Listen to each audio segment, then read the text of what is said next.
From a brand standpoint, I think everybody's talking about mobile this year. Everything's going toward mobile. So how brands are able to tap into that, but also sort of monetize that platform to engage with their fans.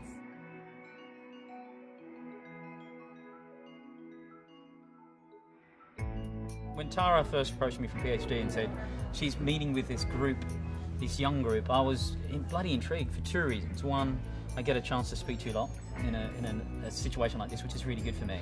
And secondly, I'm just going to ask you a bunch of questions, and I'd love to see where it goes from your perspective, because you're all smarty pantsers. Clearly you're bloody overachievers, which is awesome. But what's amazing about the disciplines that you've chosen to participate in, I don't want you to think about your expertise there. I want to know more about you as the culture of youth. And CMOs and CEOs of organizations are getting younger. So I'm intrigued by what are the habits, what are the patterns you guys are up to. So privacy. Yeah. Do you really care about what you put out there? And do you care about your own personal brand, or is it really something that you just shoot to the wind? I think we're always manipulating it, whether we're thinking about it or not, in regards to that idea of a personal brand. I don't think anyone really is thinking, oh, Facebook and Twitter combined is my brand as a human being. Yeah. But we definitely regulate it all the time. Yeah. I mean, you choose your picture, you choose your name, and then you're choosing who gets access to it. Sometimes you're not choosing, and you don't necessarily know. Sure. You might think you're choosing. There's a line from a movie that they said something like, you know, if you wanted to appeal to the opposite sex, you used to go out and like get a haircut. Now you update your like Facebook profile and your Twitter profile, and I think that's so true. Like, you are what you like nowadays. So I mean, the brands that you like and the things that you share, that is what people look at when they're trying to figure out who you are. I know I've gone and looked at people on Facebook, oh, what do I have in common with them, go through their brands and likes, but I know for myself personally, I am very conscious of what I put on my Facebook for that reason. And what are you expecting to see at South by? We're hoping to just see like how the things that we found in our research compare to some of the things we're hearing from the professionals. Most of these services at some point in time have to be monetized. Right. And that's the business you guys are going to go into. You're going to build careers around helping brands have dialogue with other brands. And in fragmentation and building brands in a fragmented world, it's harder. What do you guys think of advertising?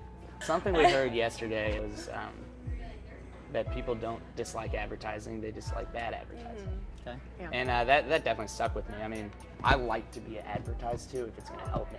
It's relevant. And I recognize that if I like this on Facebook, probably because I'm studying it, I know that someone's collecting that data and feeding me an ad because of it. It helps me. I'm never going to be annoyed by that. What's your sharing culture like? Do you share, or do you keep it private, or do you want to be the first to brag about it? What is going on in the world you're in?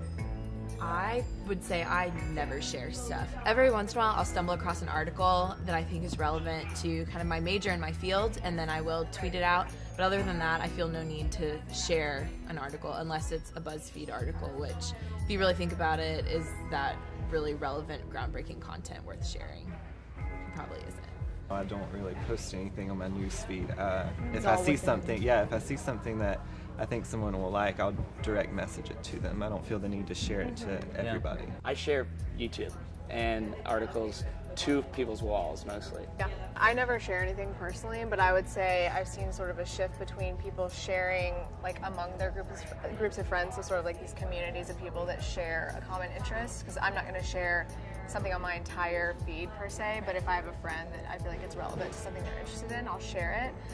But I will say I think there's still certain people out there within my Facebook friends that want to sort of be seen as the opinion leaders, or they want to post it first and be the first one to share it. So I think that still exists out there. Yeah, for sure. I think that's another thing. Like, if it's a viral video and you share it on your wall and it's been shared a million times, like, people are so tired of it. It makes you look bad, you know? So if you're not the first, if you're not the first person to share something like that, you don't want to share it at all. Right.